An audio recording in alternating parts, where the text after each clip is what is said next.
हो गया? ठीक है, चलिए। हेलो दोस्तों, नमस्कार। आप लोग को कल जो संघर्ष सीरीज में हम वीडियो डाले थे, आपको लाइव किए थे, उसमें कमेंट का ऑप्शन भी नहीं आ रहा था। इस वजह से और लाइव में कुछ और भी दिक्कत आया है, इस वजह से हम सोचे कि आप लोग को अब रिकॉर्डेड ही फॉर्म में दे दें। और लाइव नहीं आने की वजह से ये रिकॉर्डेड चल रहा है। कुछ दिनों में ये लाइव वाला सिस्टम में सुधार दिया जाएगा और लाइव आपको देखना मिलेगा।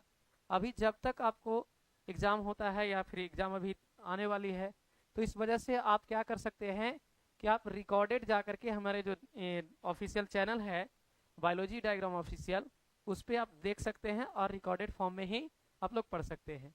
तो ठीक है, बिना देर किए हुए चालू करते हैं।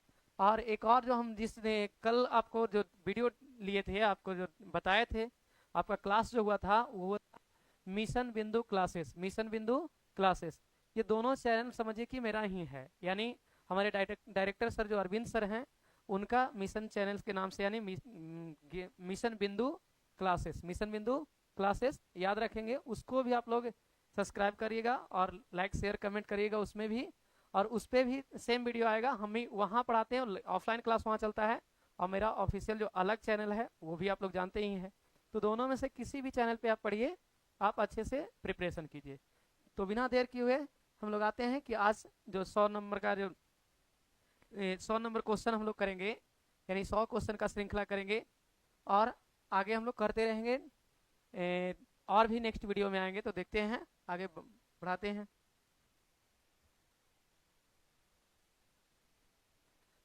चलिए, फर्स्ट क्वेश्चन यहाँ है। अरे कैसे होता है रे, पेनमा तो है ही, गलत कर दिए, मार्क्स में जाना थे। चलिए ठीक है, आ गया। पहला क्वेश्चन है 123 नंबर क्वेश्चन देखेंगे।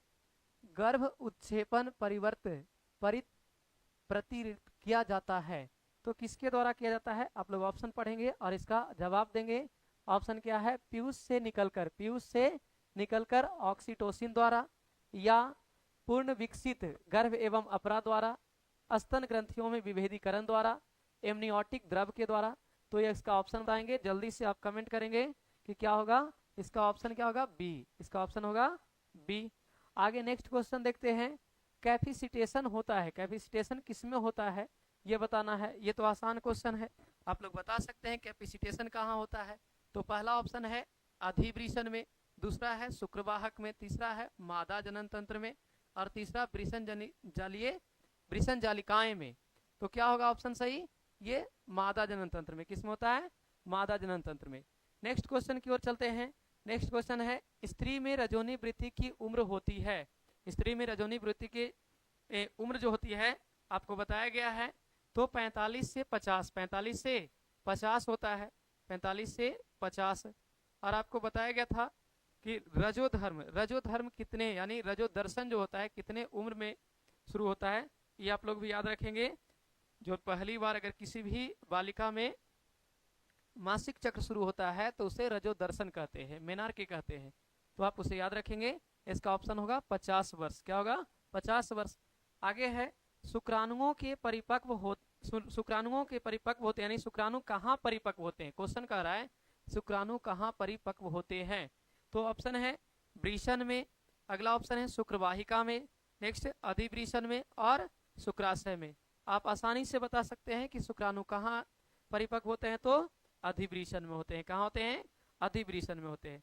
नेक्स्ट है अंडोत्सर्ग क्रिया किसके प्रभाव से होती है। अंडोत्सर्ग जो है वो किसके प्रभाव से होती है? तो पहला है एलएच, दूसरा है एफएसएच, और एस्ट्रोजन और प्रोजेस्टेरोन। ऑप्शन चारों है, तो इसमें से बता सकते हैं क्या ऑप्शन सही है? एलएच है। क्या है? एलएच है। नेक्स्ट स्लाइड की ओर चलते हैं, तो आगे देखते हैं।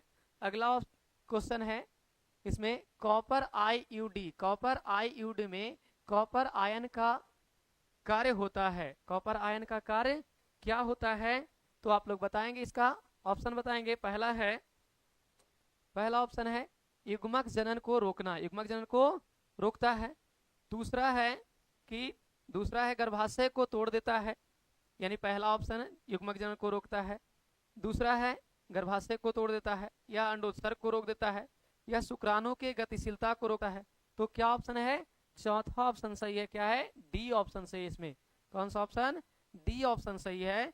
डी ऑप्शन कह रहा है कि यह शुक्राणु की गतिशीलता को रोकता है एवं निषेचन क्षमता कम कर देता है। आईयूडी जो कॉपर आयन मोचित करता है, इसका कार्य है।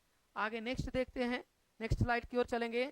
तो निम्नलिखित में से क्या है? निम्नलिखित में से कौन हार्मोनल आईयूडी है? निम्नलिखित में से कौन हार्मोनल आईयूडी है? पहला है LNG20, फिर है मल्टी लोड लिखा गया, मल्टी लोड 375 और लिप्स लूप और CU7। तो क्या ऑप्शन सही होगा? इसका ऑप्शन है ए। इसका ऑप्शन क्या है? ए है। नेक्स्ट क्वेश्चन देखते हैं, ऑप्शन सही ऑप्शन क्या है? ए। नेक्स्ट क्वेश्चन की ओर चलेंगे। वेस्कोटॉमी के अनुसार निम्नलिखित में से कौन गलत है? वेस्कोटॉमी के अनुसार जो है कौन गलत है? तो कौन गलत है यहाँ पे देखते हैं, आप लोग बताइएगा। क्या है? ऑप्शन ए में है सेमाइनल प्लाज्मा में शुक्राणु नहीं पाया जाता है, एपिडिडाइमस में शुक्राणु नहीं पाया जाता है, और वॉल डिफेंस में शुक्राणु नहीं, वॉल डिफेंस को काटकर बांध दिया जाता है। इनमें से कोई नहीं। तो ऑप्शन क्या सही है कि वेस्कोटॉमी के अनुसार निम्न से कौन गलत है? तो ये गलत है कि एपिडिडाइमस में शुक्राणु नहीं पाया जाता है, ये गलत है। अगला कौन गलत है? गलत ही चुनना था। इन विट्रो निषेचन के फलस्वरूप ने 16 ब्लास्टोमियर, यहाँ पे ब्लास्टोमियर होगा, ब्लास्टोमियर वाले भ्रूण को स्थानांतरित किया जाता है। 16 ब्लास्टोमियर भ्रूण को स्थानांतरित किया जाता है। ऑप्शन है आपका गर्भाशय में, फैलोपियन ट्यूब में, झालर में और सर्विक्स में। कौन सा ऑप्शन सही होगा? तो ऑप्शन नंबर ए सही है, गर्भाशय में। नेक्स्ट देखेंगे, नेक्स्ट क्या क्वेश्चन है? गिफ्ट का पूरा नाम है, गिफ्ट का पूरा नाम क्या है? पहला है gamete internal fallopian and transfer, फिर है germ inseminated fallopian transfer, gamete inseminated fallopian transfer और गैमेट इंट्रा फैलोपियन ट्रांसफर। तो ऑप्शन, चारों ऑप्शन आपके पास है, चारों ऑप्शन में कौन सही होगा आप लोग बताते चलेंगे। ऑप्शन डी सही है। कौन है? डी सही है, ऑप्शन डी सही है। चलते हैं नेक्स्ट क्वेश्चन की ओर। नेक्स्ट क्वेश्चन की ओर, निम्न में से कौन एसटीडी नहीं है? एसटीडी नहीं है। अक्सर ऐसे क्वेश्चन में बच्चे फंस जाते हैं, हल्का क्वेश्चन में ही फंस जाते हैं। यहाँ पे फंसते क्यों हैं तो हम बताते हैं, ऐसा हमेशा फंस जाते हैं इसलिए फंसते हैं कि यहाँ पे नहीं को क्या करते हैं, छोड़ देते हैं। यहाँ पे क्या करते हैं, जल्दी से उसको क्वेश्चन दिखा नहीं कि एसटीडी पूछ रहा है, बस मार देते हैं ऑप्शन को। इसमें आपको ध्यान रखना है, ऐसे क्वेश्चन में खास करके ध्यान रखना है, हल्का क्वेश्चन ही है जो एग्जाम में गलत करके आते हैं। यहाँ पे नहीं पूछा गया बच्चे, नहीं पूछा गया है तो आप नहीं का आंसर जाएंगे। यानी ये भी है जो ट्राइकोमोनियसिस जो है एसटीडी है, इंसेफेलाइटिस है, फिर सिफिलिस है, एड्स है। ऑप्शन छाटेंगे, ये तीनों जो है क्या है, तो तीनों एसटीडी रोग है। तीनों क्या है? एसटीडी रोग है। और नहीं पूछ रहा है तो ऑप्शन बी सही होगा बच्चे। कौन सही होगा? बी सही होगा ऑप्शन यहाँ पे। तो यहाँ पे नहीं पूछ रहा था, क्या पूछ रहा था कि कौन नहीं है, तो यहाँ पे इंसेफेलाइटिस जो है यह रोग जो है एसटीडी रोग नहीं है। नेक्स्ट क्वेश्चन की ओर चलते हैं। तो नेक्स्ट देखते हैं, भारत में सबसे अधिक कौन से निरोधक को अपनाया गया है? सबसे कौन सा निरोधक, यानी जनसंख्या को नियंत्रित करने के लिए कौन सा विधि जो है सबसे ज्यादा अप्रूवल होता है, यानी ज्यादा मनाया जाता है, यानी किस जनसंख्या नियंत्रण विधि को ज्यादा लोग यूज करते हैं? तो आप जानते होंगे, पहला है सर्विकल कैप, दूसरा है ट्यूबेक्टोमी, तीसरा है डायाफ्राम। आपको एनसीईआरटी में हूबहू मिलेगा। आईयूडी भारत में सर्वाधिक यूज करने वाली जो विधि है वो क्या है? आईयूडी है। तो ऑप्शन डी सही है बच्चे। आगे जाएंगे, सगर्भता के कितने सप्ताह बाद तक एमटीपी को सुरक्षित माना जाता है? यह भी आपको एनसीईआरटी में लिखा हुआ लाइन है, एनसीईआरटी से लिया गया है, एनसीईआरटी में लिखा हुआ लाइन है।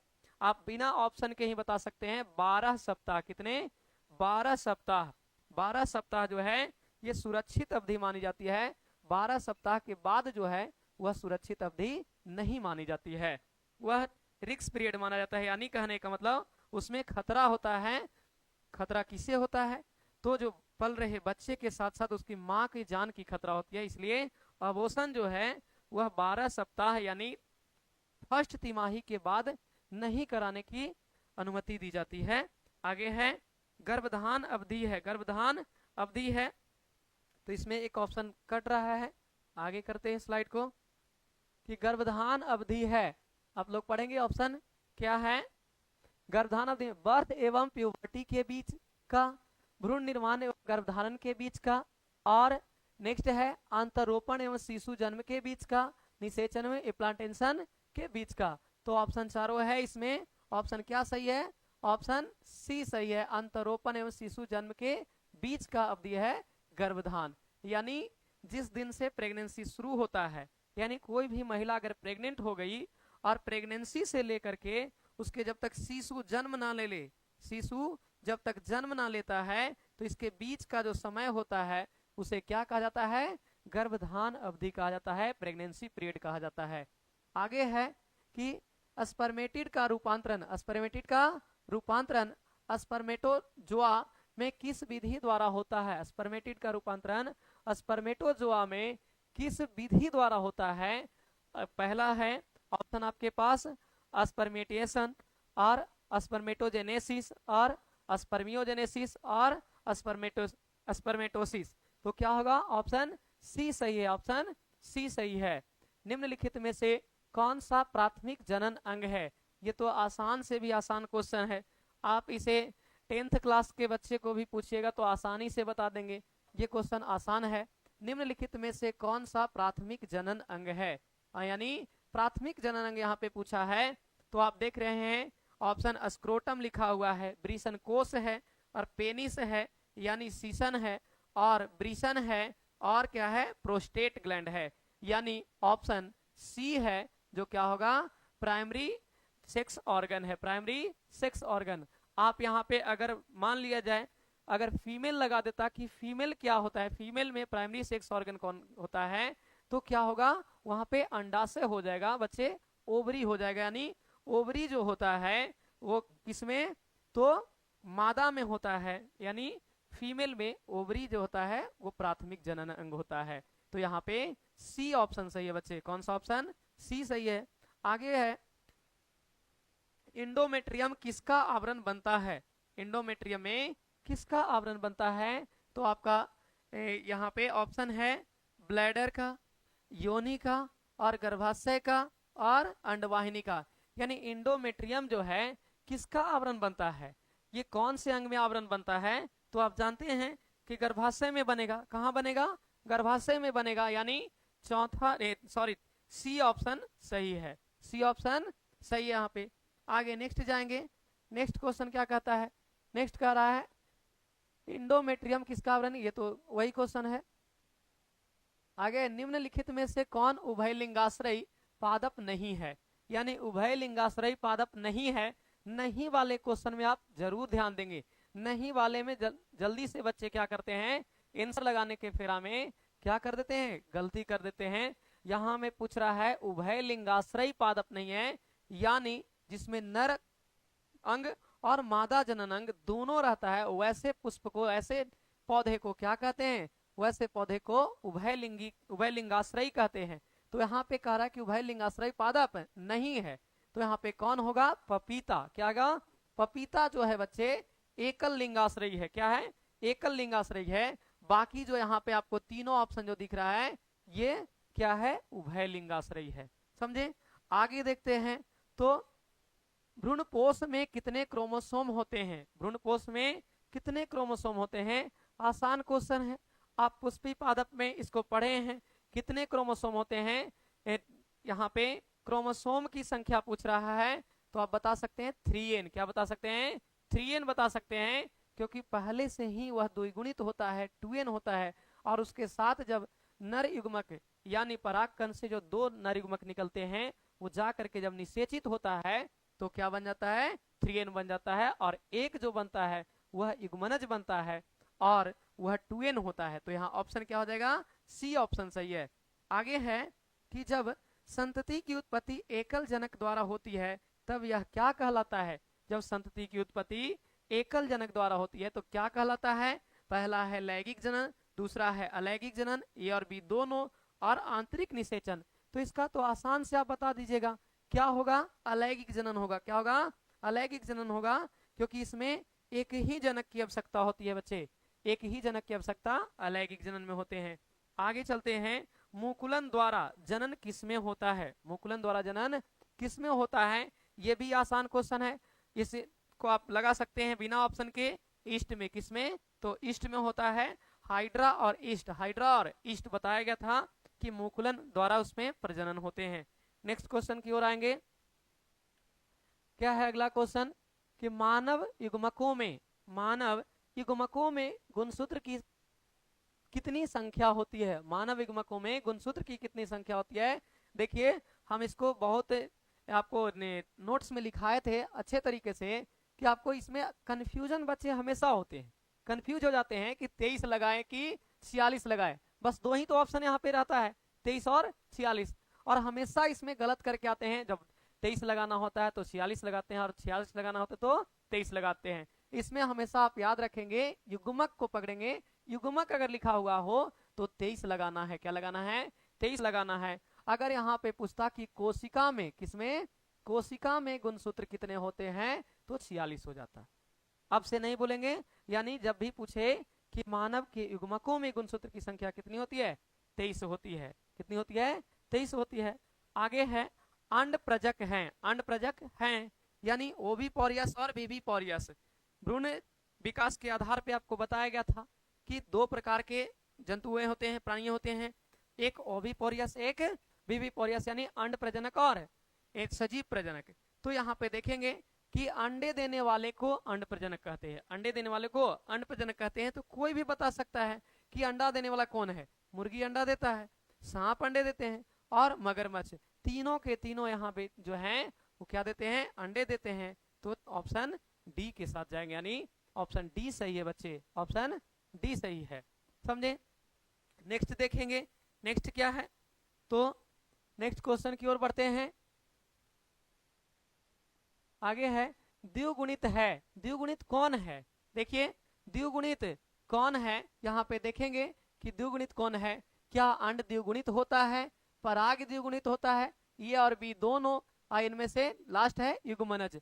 तो ऐसे ही ऑप्शन चला जाएगा डी के साथ। द्विगुणित कौन होता है, युग्मनज है जो द्विगुणित होता है। आगे नेक्स्ट है वीर्य को किसमें हिमीकृत किया जाता है। हिमीकृत यानी सुरक्षित रखा जाता है, ठंडे प्लेस में रखा जाता है। तो क्या होगा यहाँ पे, तरल नाइट्रोजन है, रेफ्रिजरेटर है, बर्फ है, और इनमें से सभी। आप इसको आसानी से जवाब दे सकते हैं। क्या कभी कोई बर्फ में शुक्राणु यानी वीर्य को सुरक्षित कर सकता है, नहीं। रेफ्रिजरेटर कभी फ्रीज में देखे हैं, नहीं। क्या इनमें से सभी हो सकता है, नहीं हो सकता है। तो क्या होगा, तरल नाइट्रोजन होगा, यानी लिक्विड नाइट्रोजन में ही क्या किया जाता है, सुरक्षित रखा जाता है, किसको, तो वीर्य को। आगे है उभयलिंगी प्राणी है। उभयलिंगी प्राणी है, यहाँ पे उभयलिंगी पूछ रहा था, उसमें पूछ रहा था कि उभयलिंगाश्रय।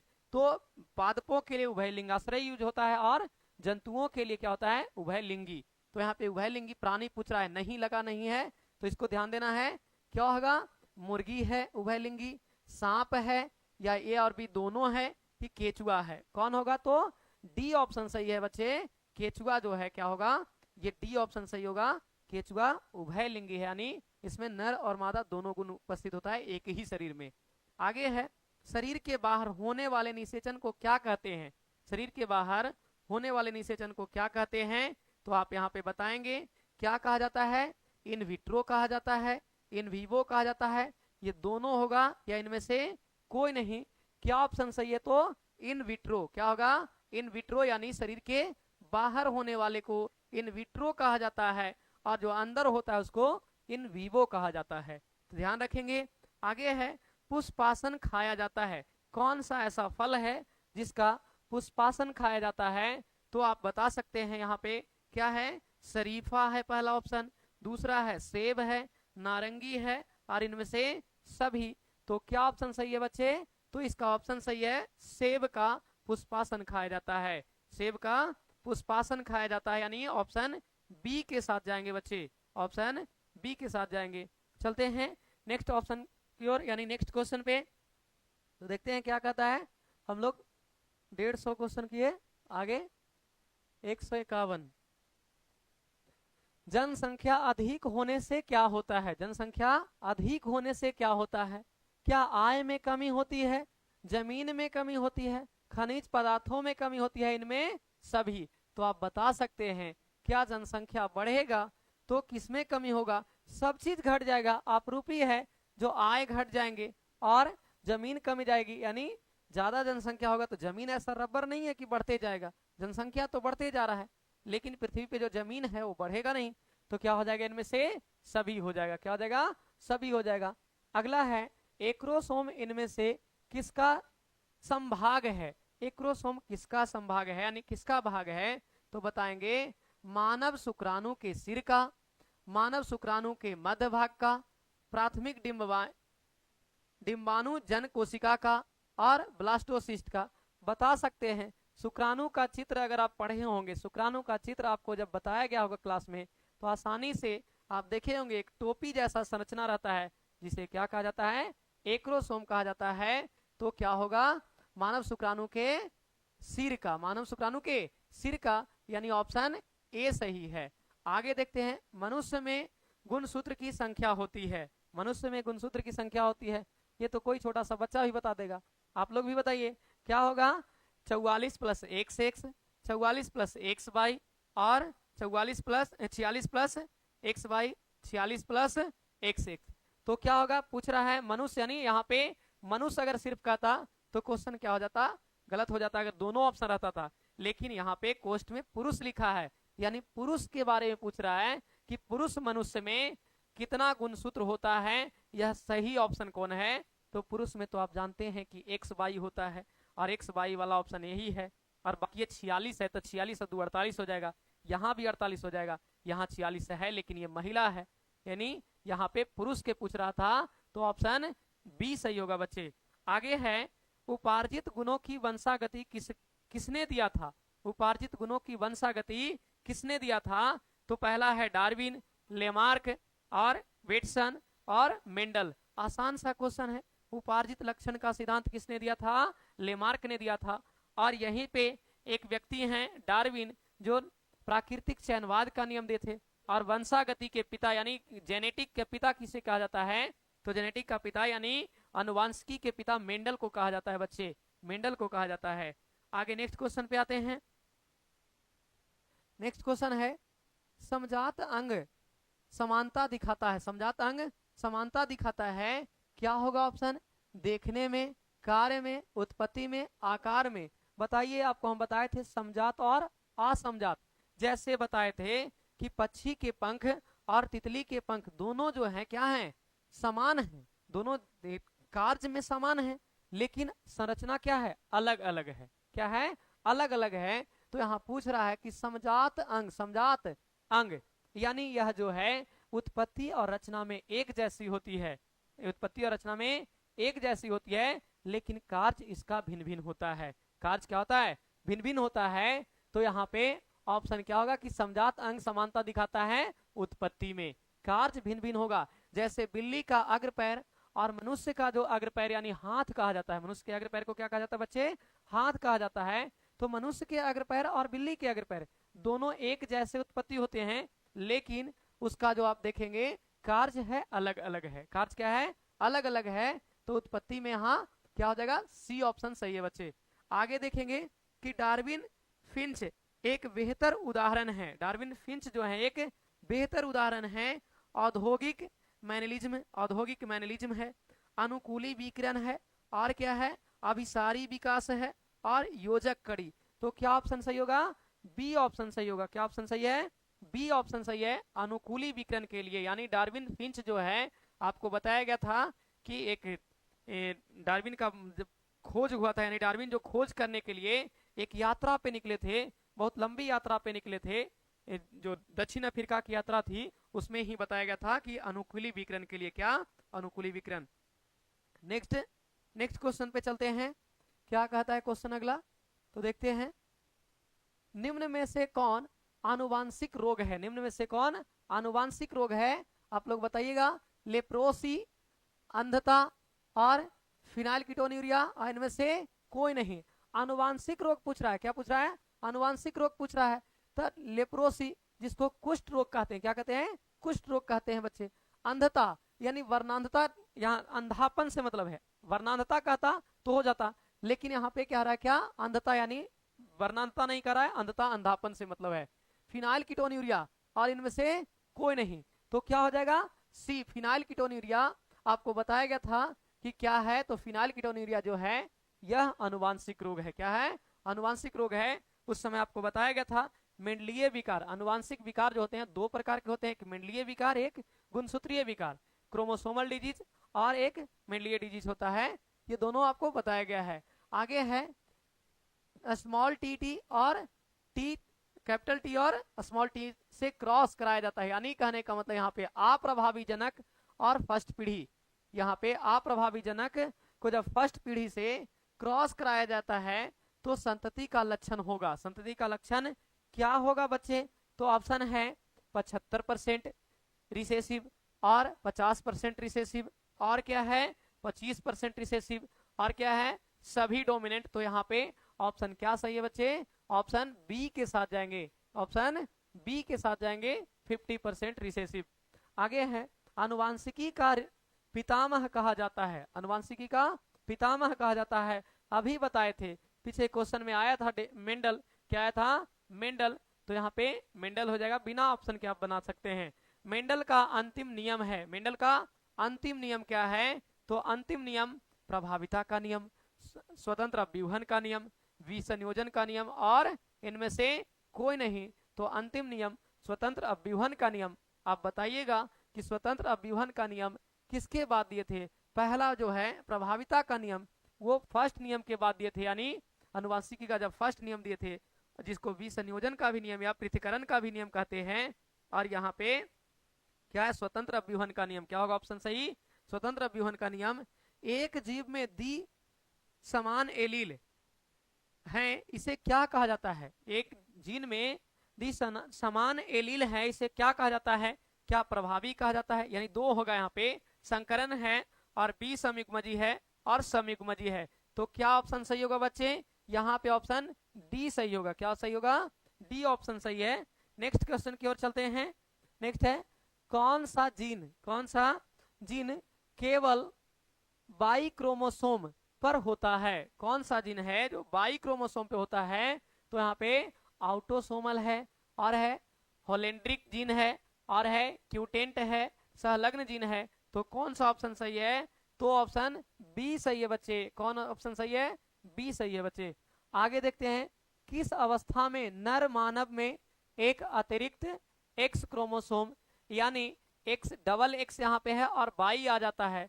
तो आपको बताया गया था किस अवस्था में, यानी कौन सा रोग जो है उसमें आ जाता है, एक एक्स्ट्रा एक्स आ जाता है। बताए थे इस स्थिति में किन्नर की जन्म होती है, यानी किन्नर बन जाते हैं। कौन सा वहां पे सिंड्रोम होता है? तो क्लाइनफेल्टर सिंड्रोम होता है। कौन होता है? क्लाइनफेल्टर सिंड्रोम होता है। डाउन सिंड्रोम में तो बताया गया है, पीछे क्वेश्चन और भी आया था कि 21वां जोड़ा में होता है। 21वां जोड़ा में क्या हो जाता है? कमी आ जाती है, एक क्रोमोसोम की कमी आ जाती है। और अगर यहाँ पे टर्नर सिंड्रोम की बात किया जाता कि टर्नर सिंड्रोम, तो टर्नर सिंड्रोम में 45 हो जाते हैं, 45 क्रोमोसोम हो जाते हैं, यानी यह जो है स्त्रियों में होता है, इसमें बांझपन आ जाती है। इससे क्या आ जाती है? बांझपन आ जाती है। तो ऐसे क्वेश्चन बताया गया पहले। जब एक जीन के द्वारा कई लक्षण प्रदर्शित किए जाते हैं तो इसे क्या कहते हैं? एक जीन जिनके द्वारा कई लक्षण प्रदर्शित किए जाते हैं तो उसे क्या कहा जाता है? क्या सिकल सेल एनीमिया कहते हैं, प्लियोटोमी है, प्लियोट्रॉमी है, और एपिस्टेसिस है, और इनमें से कोई नहीं। तो क्या ऑप्शन सही है बच्चे? यहाँ पे प्लियोट्रॉमी है, यानी प्लियोट्रॉमी। यहाँ पे ऑप्शन बी सही होगा। आगे नेक्स्ट क्वेश्चन की ओर चलते हैं।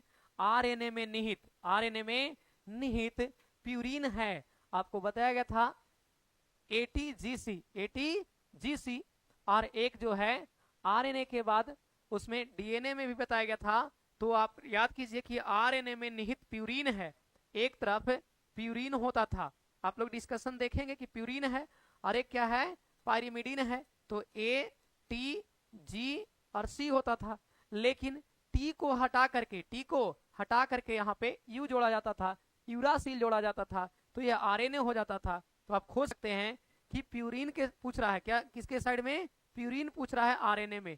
तो आरएनए कहे या डीएनए कहे, सेम प्यूरिन होता है दोनों में, डीएनए और आरएनए में दोनों में सही होता है। तो यहाँ पे देखेंगे एडेनिन और ग्वानिन कहाँ पे है, एडेनिन और ग्वानिन कहाँ पे है। तो यहाँ पे देखिए किधर है, करा कि प्यूरिन निहित होता है, आरएनए में प्यूरिन निहित होता है, ग्वानिन एवं एडेनिन, यूरासिल एवं थायमिन और एडेनिन एवं साइटोसिन, और क्या है, यूरासिल एवं ग्वानिन। क्या ऑप्शन सही होगा, तो यहाँ पे ऑप्शन कह रहा है कि ग्वानिन, ग्वानिन और एडेनिन, यानी एडेनिन को पीछे लिखा है, ग्वानिन को आगे लिखा है, इससे कोई दिक्कत नहीं है। तो आप यहाँ ऑप्शन ए के साथ चले जाएंगे। ये आपको बताया गया था क्लास में, आप क्लास किए हैं, उसमें बताया गया था कि एटीजीसी आप याद रखेंगे। नेक्स्ट क्वेश्चन की ओर चलते हैं। स्टेनले मिलर प्रयोग बताता है, स्टेनले मिलर प्रयोग क्या बताता है, स्टेनले मिलर प्रयोग क्या बताता है। तो यहाँ पे स्टेनले मिलर रसायनवाद, अजीवोत्पत्तिवाद मत, अब जीवोत्पत्तिवाद, पेनजेनेसिस बताता है, क्या बताता है। तो यहाँ पे पहला ऑप्शन है रसायनवाद, क्या बताता है, रसायनवाद। स्टेनले मिलर, एसएल मिलर जो बताए थे आपको कि प्रयोग किए थे आपको जैव विकास के, यानी जो एवोल्यूशन चैप्टर है, विकास वाला चैप्टर है, उसमें 7वां लेसन जो है उसमें बताया गया था। तो यहाँ पे क्या हो जाएगा ऑप्शन सही, रसायनवाद हो गया। आगे देखते हैं क्या है, वर्णनता में रोगी नहीं पहचान पाता है, बताइए, आसान सा क्वेश्चन है कि वर्णनता में रोगी किसे नहीं पहचान पाता है। तो यहाँ पे ऑप्शन क्या सही होगा, पहला है लाल और पीला, लाल और पीला, लाल तथा हरा और नीला तथा हरा, और इनमें से कोई नहीं। तो क्या ऑप्शन सही होगा, यानी आपको पता होना चाहिए लाल और हरा, लाल और हरा जो है नहीं पहचान पाते हैं, लाल और हरा नहीं पहचान पाते हैं। नेक्स्ट क्वेश्चन क्या है, नेक्स्ट क्वेश्चन की ओर बढ़ेंगे, देखेंगे एकीडना है, एकीडना है, एकीडना क्या है, एकीडना क्या है। यहाँ पे देखेंगे ऑप्शन क्या कह रहा है, देखिए क्या है इसमें, तो मेंडल ने प्रस्तावित, अच्छा एकीडना, तो योजक कड़ी, योजक कड़ी, अवशेषी अंग, विलुप्त कड़ी, इनमें से कोई नहीं। तो एकीडना के बारे में बताया गया था, क्या है, योजक कड़ी है, क्या है, योजक कड़ी है। यानी आपको बताइए यहाँ पे एक और आर्कियोप्टेरिक्स के बारे में सुने हैं, आर्कियोप्टेरिक्स सुने होंगे, आर्कियोप्टेरिक्स जो है किसके बीच के योजक कड़ी है, आप इसे कमेंट में पिन कर दीजिएगा, हम देखेंगे कि आप लोग बता पाते हैं कि नहीं। तो यहाँ पे क्या हो जाएगा, योजक कड़ी हो जाएगा, ऑप्शन ये सही है। आगे है, मेंडल ने प्रस्तावित किया था, मेंडल ने प्रस्तावित किया था, किसको प्रस्तावित किया था, सहलगनता के नियम, 10% ऊर्जा के नियम, और है अनुवांशिकता के नियम, इनमें से कोई नहीं। तो आप आसान से ऑप्शन बता सकते हैं, अनुवांशिकता के नियम को क्या किया था, ये प्रस्तावित किए थे। आनुवांशिक कोड के अंतर्गत आता है, आनुवांशिक कोड जिसको जेनेटिक कोड कहते हैं, क्या आता है। यहाँ पे ऑप्शन देखेंगे क्या है, एडेनिन एवं ग्वानिन, साइटोसिन एवं यूरासिल और साइटोसिन एवं ग्वानिन। तो यहाँ पे सभी क्षार के बारे में कहा गया है, तो यहाँ पे डी ऑप्शन के साथ जाएंगे, यानी सभी क्षार जो हैं, ये नाइट्रोजन क्षार हैं, ये सभी क्षार जेनेटिक कोड में भाग लेते हैं, जेनेटिक कोड में भाग लेते हैं। आगे है डीएनए प्रतिकृति होता है, डीएनए प्रतिकृति कैसा होता है, तो कैसा होता है, संरक्षी असतत या फिर अर्ध संरक्षी एवं अर्ध असतत और अर्ध संरक्षी एवं असतत, और इनमें से यहाँ पे है संरक्षी है, क्या है, संरक्षी है। तो ऑप्शन किसके साथ जाएंगे, ऑप्शन सी के साथ जाएंगे, ऑप्शन सी के साथ जाएंगे। यहाँ पे सी ऑप्शन सही है बच्चे, ऑप्शन सी सही है। नेक्स्ट क्वेश्चन की ओर चलते हैं।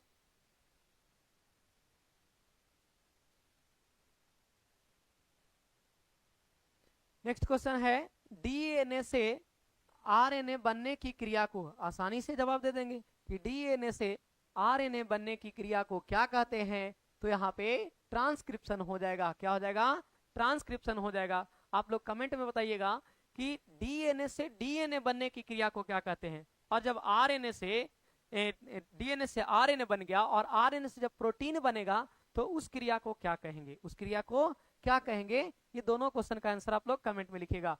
निम्नलिखित में से कौन स्रावित क्रिया की डीएनए अनुवांशिक पदार्थ है? स्रावित क्रिया की डीएनए अनुवांशिक पदार्थ है।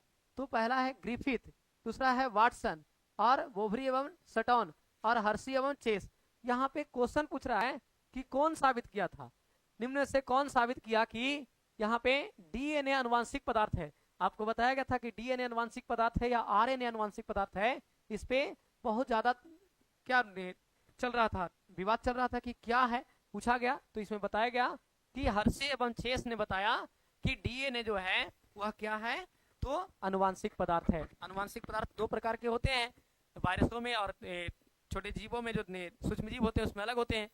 आरंभक कोडोन कौन है? आरंभक कोडोन, दो कोडोन के बारे में बताए थे, समापक कोडोन और आरंभक कोडोन। दोनों ऑप्शन में ही आता है और लिखने के लिए भी आता है शॉर्ट क्वेश्चन में भी कि आरंभक कोडोन क्या होता है और क्या समापक कोडोन कौन होता है। तो बताइए, पहला है GUG, GUG, AUG और GCA और CCA। तो ऑप्शन क्या होगा सही? बी ऑप्शन सही है बच्चे, AUG, एडेनिन, यूरासिल और ग्वानिन। यहाँ पे बी ऑप्शन सही है।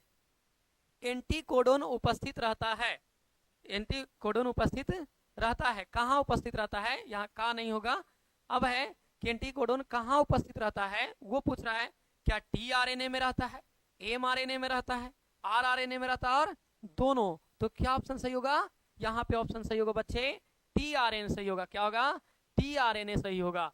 तो आगे चलते हैं नेक्स्ट क्वेश्चन की ओर। निम्नलिखित में से कौन नॉनसेस कोडोन है? निम्नलिखित में से कौन नॉनसेस कोडोन है? कि नॉनसेस कोडोन क्या है? नॉनसेस AUG, AUAG और GCG, AUG और GAG। तो ऑप्शन किसके साथ जाएंगे? ऑप्शन ए के साथ जाएंगे, ऑप्शन ए के साथ जाएंगे, UAG, UAG नॉनसेस कोडोन बताया गया था। नेक्स्ट क्वेश्चन यहीं पे देखते हैं। नेक्स्ट क्वेश्चन है, ज्यादातर mRNA का निर्माण कहाँ होता है? ज्यादातर mRNA का निर्माण कहाँ होता है? क्या राइबोसोम में होता है, केंद्रक द्रव में होता है, या कोशिका द्रव? कोशिका द्रव यहाँ पे लिखा गया है, ये प्रिंटिंग मिस्टेक है, द्रव में होता है या केंद्रक द्रव में होता है। तो कह रहा है कि mRNA कहाँ होता है? तो आप बता सकते हैं कि केंद्रक में। किसमें? केंद्रक में होता है, ऑप्शन डी सही है। नेक्स्ट क्वेश्चन की ओर चलेंगे। उससे पहले आज आप जानते हैं कि मकर संक्रांति है। क्या है? मकर संक्रांति है। तो आप चूड़ा दही लपेट ही लिए होंगे, लपेट लिए होंगे। तो इस पे एगो हमको क्या बोलते हैं उसको, शायरी याद आ गया कि मन पसंद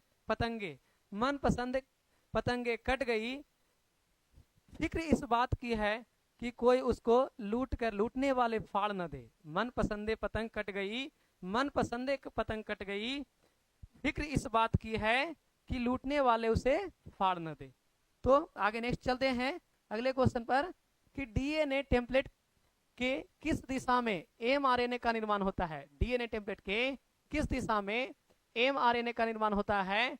तो यहाँ पे ऑप्शन 5-3-5-3 और 3-5, बस दो ही तो होगा, दोनों में से कोई एक। तो क्या हो जाएगा? बी ऑप्शन सही होगा, 3 से 5 की ओर। आगे है लैक ओप्रोन। लैक ओप्रोन में लैक का मतलब क्या होता है? लैक ओप्रोन में लैक ओप्रोन का क्या मतलब होता है? अच्छा सॉरी, यहाँ पे ए सही होगा, ये 179 का ए सही होगा। लैक ओप्रोन में लैक का मतलब क्या होता है? लैक का मतलब क्या होता है? तो यहाँ पे क्या है? लैक्टेज, लैक्किट, लैक्टोज और सभी। तो यहाँ पे क्या हो जाएगा सही? यहाँ पे हो जाएगा सी, लैक्टोज होता है, यानी लैक्टोज सही है, ऑप्शन सी सही है। आगे है 181 में प्रोटीन निर्माण में एमिनो अम्ल का अनुक्रम किसके अनुक्रमण पर निर्भर करता है? यानी प्रोटीन निर्माण में एमिनो अम्ल जो है उसमें किस पे निर्भर करता है? तो ऑप्शन है सी डीएनए, टी आरएनए, mRNA और rRNA। क्या ऑप्शन सही है? तो यहाँ पे सी के साथ जाएंगे, यानी सी ऑप्शन सही है, mRNA। क्या है? mRNA। निम्नलिखित में से किसका उपयोग कर आरएनए टेम्पलेट में डीएनए बनाया जा सकता है? निम्नलिखित में से किसका उपयोग करके आरएनए टेम्पलेट में डीएनए बनाया जा सकता है? तो यहाँ पे पहला है डीएनए पॉलीमरेज, आरएनए पॉलीमरेज और रिवर्स ट्रांसक्रिप्शन और डीएनए पर निर्भर आरएनए पॉलीमरेज। तो ऑप्शन सी सही है बच्चे, क्या ऑप्शन सी सही है, रिवर्स ट्रांसक्रिप्शन। आगे है एमआरएनए से इंट्रॉन को हटाने की क्रिया कहलाती है, एमआरएनए से इंट्रॉन को हटाने की क्रिया कहलाती है। पहला है पुच्छन, क्या है, पुच्छन है, दूसरा है ट्रांसफॉर्मेशन है, तीसरा है सहसंबंधन और कैपिंग है। तो किसके साथ जाएंगे, ऑप्शन सी के साथ जाएंगे। नेक्स्ट क्वेश्चन है, नेक्स्ट है टेलर ने किस के क्रोमोसोम पर साबित किया कि डीएनए अर्ध संरक्षित प्रतिक्रांति करता है। टेलर ने किस पे किया था, तो यहाँ पे है क्या ऑप्शन इसके बी के साथ जाएंगे, वाइसा फेवा, वाइसा फेवा होता है। और अगले क्वेश्चन पे चलते हैं। नेक्स्ट, कौन सा टर्मिनल स्टॉप कोडोन है, कौन सा टर्मिनल स्टॉप कोडोन, यानी टर्मिनल को ही समापक कोडोन कहते हैं। आप हिंदी इसका याद रखे होंगे, टर्मिनल कोडोन को ही समापक कोडोन कहते हैं। तो समापक कोडोन कौन है, समापक कोडोन कौन है, तो UAG और UAA और UGA। तो क्या होगा ऑप्शन सही, यहाँ पे तीनों होगा, यानी सभी, इनमें से सभी। नेक्स्ट है खुराना को नोबेल पुरस्कार क्यों मिला था, खुराना को, हरगोविंद खुराना जो हैं उनको नोबेल पुरस्कार क्यों मिला था। तो ऑप्शन है डीएनए की खोज करने के लिए, आरएनए की खोज करने के लिए, जीन के रासायनिक संश्लेषण के लिए, या डीएनए पॉलीमरेज की खोज करने के लिए। तो ऑप्शन क्या होगा यहाँ पे, ऑप्शन होगा जीन के रासायनिक संश्लेषण के लिए, यानी जीन के रासायनिक संश्लेषण के लिए, यहाँ पे सी ऑप्शन सही होगा। आगे है जीवन की रासायनिक उत्पत्ति का सिद्धांत किसके द्वारा बताया गया था, जीवन का रासायनिक उत्पत्ति का सिद्धांत किसके द्वारा बताया गया था। तो क्या यहाँ मिलर और फॉक्स है, ओप्रिन और हेल्डेन है, और क्या है मिलर एवं वाटसन है, वाटसन एवं मेलविन है। तो यहाँ ऑप्शन क्या होगा, ओप्रिन और हेल्डेन है, यानी बी ऑप्शन सही है बच्चे। आगे नेक्स्ट क्वेश्चन की ओर चलते हैं। अब कौन जैव विकास का सबसे स्पष्ट प्रमाण देता है, कौन है जो जैव विकास का सबसे स्पष्ट प्रमाण देता है। तो आपको पता होगा, ये तो अवशेषी अंग अलग ही हो जाएगा, आकार की अलग ही हो जाएगा, भ्रूण अलग हो जाएगा, यानी यहाँ पे जीवाश्म, आपने कार्बन डेटिंग का सुने होंगे, समस्थानिक अनुपात का सुने होंगे, यानी जीवाश्म से ही पता चल जाता है, जैव विकास के बारे में पता किया जाता है। नेक्स्ट क्वेश्चन पढ़ेंगे कि टेस्ट क्रॉस किसके बीच का क्रॉस है। ये तो आसान सा है, आप पिछले भी पढ़े हैं, पिछले क्वेश्चन में भी आया था। यहाँ पे क्या है, F1 हाइब्रिड तथा वर्चस्व वाले पिता, F1 हाइब्रिड तथा रिसेसिव पिता के बीच, यानी जो अप्रभावी, रिसेसिव मतलब अप्रभावी कहा जा रहा है, दो F2 हाइब्रिड के बीच या F1 हाइब्रिड के बीच। तो कौन हो जाएगा सही, यानी F1 हाइब्रिड तथा रिसेसिव, यानी कहने का मतलब रिवर्स कैसे होगा, तो अप्रभावी के साथ, अप्रभावी के साथ। अगला है निम्नलिखित में से कौन सा प्रभावशाली गुण है, कौन सा जो है प्रभावशाली गुण है। तो यहाँ पे यह है वर्णांधन, रतौंधी और RH+ और क्या है एल्बिनिज्म है। तो क्या ऑप्शन हो गया यहाँ पे RH+, RH यहाँ पे प्लस है, RH पॉजिटिव है, यहाँ पे क्या है पॉजिटिव, यानी सी ऑप्शन सही है बच्चे, क्या है सी ऑप्शन सही है। निम्नलिखित में से कौन है जो मेडिलेन लॉ ऑफ इंडिपेंडेंस एस्टिमेट का अपवाद है, यानी लॉ ऑफ एस्टिमेट का अपवाद कौन है। कहने का मतलब है कि यहाँ पे अपवाद नियम चुनना है, तो क्रॉसिंग ओवर, आप परिपूर्ण वर्चस्व और रिग्रेशन और सहलगनता। तो कौन ऑप्शन सही है, तो यहाँ पे सहलगनता सही हो जाएगा। आगे नेक्स्ट देखते हैं कि एक मटर